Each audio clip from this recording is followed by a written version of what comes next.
lot of brilliant storytelling is about the journeys that people make in their lives.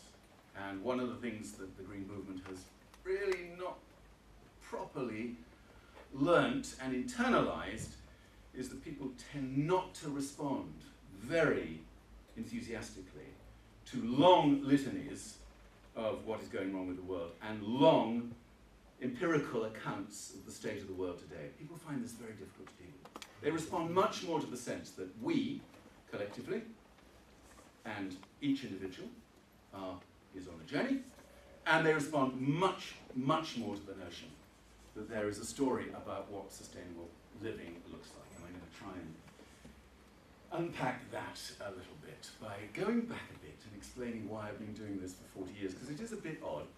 And if you really look back over that incredible body of work that's emerged, what I call pro-sustainability work, whether it's science-based, empirical evidence to provide the foundations for this, whether it's to do with the growth of institutions and legal conventions, the United Nations Framework Convention on Climate Change, the law of the sea, whatever it might be. Amazing, amazing stuff, none of which existed 40 years ago.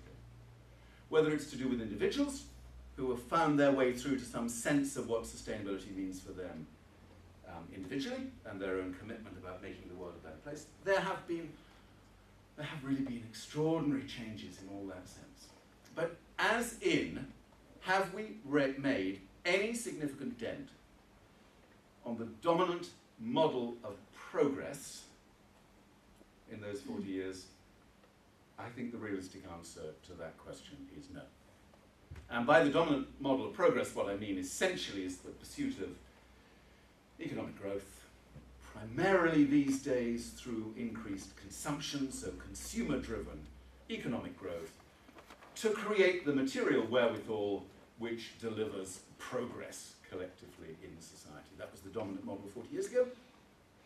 Anybody like to challenge me when I say that I think it's still pretty much the dominant model today? It doesn't really work too well in some pockets of the world, certainly not embraced very enthusiastically in North Korea, probably less enthusiasm for it in some developing and emerging countries than you might think, but there again, there is a sense that this is the treadmill that people basically want to jump on as fast as they possibly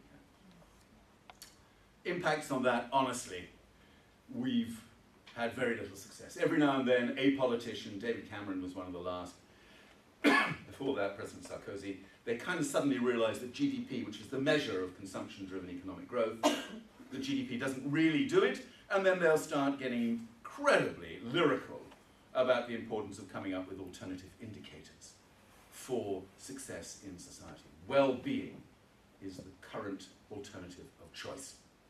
And whenever a politician wants to demonstrate that he or she is thinking creatively about escaping from the GDP trap, which is that you are deemed to be failing unless you can generate a given level of economic growth, they go straight to the well-being place. It's huggable, it's friendly. The Daily Mail doesn't like it, so that sort of is quite good with some of your constituencies. It allows you to talk about all those soft, touchy-feely bits of our lives that we know are really important, but measures of GDP don't seem to touch.